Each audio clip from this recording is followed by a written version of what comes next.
Deməli, bu həkim Əmraslan Əmraslanov International 2-də işləyir. Mənim başımı oyun açır və bunu açıqlamaq istəyirəm ki, məni 2 dəfə əməliyyat edibdir. 2 əməliyyatı da çox bərbad vəziyyətdədir, hal-hazırda da elədir. Birinci əməliyyatından 9000 aldı, çek vermədi, tələb elədim. Kassada ödəniş eləmişəm və çekimi vermədilər. Əməliyyatım çox pis haldadır, böyük şıramlar, çapıqlar və dəri sallantılar əmələ gəlibdir. Əməliyyatların heç birisi şeydə qalmayıbdır, yerində deyil, çox pis haldadır. Və ikinci əməliyyatından saldı. Mənə dedi ki, heç yanında paylaşım eləmə, mən sənin əməliyyatını düzəldəcəm. İkinci dəfə əməliyyat elədi məni, 5000-də ikinci əməliyyatından aldı. O əməliyyatda da bədənim çiklənmə oldu, çox pis hala saldı. Yəni, elə bir vəziyyətdədir ki, biabırçı haldadır, göstəriləsi yerlər deyil, bütün bədən şəkilləndirmə eləmişəm, bütün bədən şəkilləndirmə və nəticəsi dəhşət dərəcədə pis gündədir. Və mən bundan pulumu tələb elədim, 14000 manat pul ödəmişəm 2 əməliyyatımdan bir yerdə və çek verməyiblər, bunlar vergidən yayınırlar. Pulumu tələb elədiyim halda bu insan götürdü mənim əməliyyatdan öncə çəkilən geyimsiz şəklimi, həkimdir, bütün həkimlər əməliyyatdan öncə do iposi şəklini çəkir və bu şəkli götürdü, paylaşdı sosial şəbəkədə.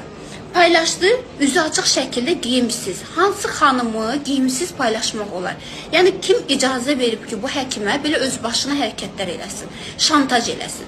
Açıqlama olaraq da dedi ki, o məndən pul tələb elədi, mənim haqqımda danışdı deyə mən onu paylaşım eləmişəm. Mənim haqqımda heç yanında danışması, mən onu paylaşmayayım. Belə şantajla məşğuldur bu insan. Və mən bundan tələbim odur ki, bu insandan, bu qəssab həkimdən mənim pulumu versin. 14000 manat az pul deyil, yerdən yığılmır o pul. Sənin üçün, yəni bir əməliyyatın puludursa, mənim üçün o illərin əziyyətin puludur. Mən 14000 manat pul vermişəm, bədənim pis haldadır, üzərindən məni şantaj eləyir və şəkillərimi yayır. Məni bütün Bakıda biabır eləyir bu insan. Üstündən də ki, gəlir, məni verir məhkəməyə, bunun haqqında danışdığıma görə. Deyirləri, oğru necə bağırıcı, doğrunun bağrı yarıldı. Bax, həmən hərəkətlər eləyir. Bu deyir ki, get kimə şikayət etsən, elə mən heç kimdən qorxmuram, nə polisdən qorxuram, nə qanundan qorxuram. Mən bu Bakıda mənəm də, məndən başqası yoxdur. Yəni, bu nə öz başınalıqdır. Saxta sertifikatla işləyir, yəni qanunsuz şəkildə işləyir, çek vermir.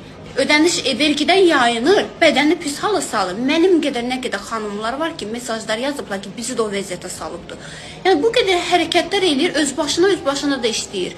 Yəni, bu insana xahiş edirəm, bu videomu paylaşılsın və bu insan haqqında tədbir görülsün. Mənim pulumu geri qaytarsın, mənə şəkilimə görə cavab versin qanun qarşısında.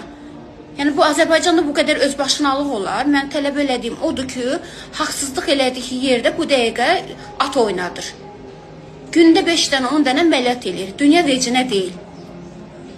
Xanımları da mənim kimdə nə qədər insanlardan zəng eləyirlər. Eşidirəm ki, bizi də deyir, o formada şantaj eləyir pulumuzu istədiyimiz halda. Sən mənim bədənimi normal əməliyyat eləyərdin, bədən şəkilləndirməmi. Mən sənə pul tələb eləməzdim. Mən niyə 14000 verməliyim ki, mən bu dəqiqə hal-hazırda yararsız haldadır bədənim? Bu nə öz başınalıqdır. Durub verir hələ mənim məhkəməyə. Xahiş edirəm, Əmraslanın kimi şikayətçidirsə, Əmraslanın kimi bərbad günə qoyubsa, hər kəs videonun altında rəylərinizi yazın ki, hər kəs qalxsın ayağa ki, yəni bu nə haldır, bu nə vəziyyətdir, bu nə öz başınalıqdır. Hələ kimsə hansı bir xanımı şantaj eləmək nə deməkdir? Yəni, Nüjey Bakıda buna baxan yoxdur.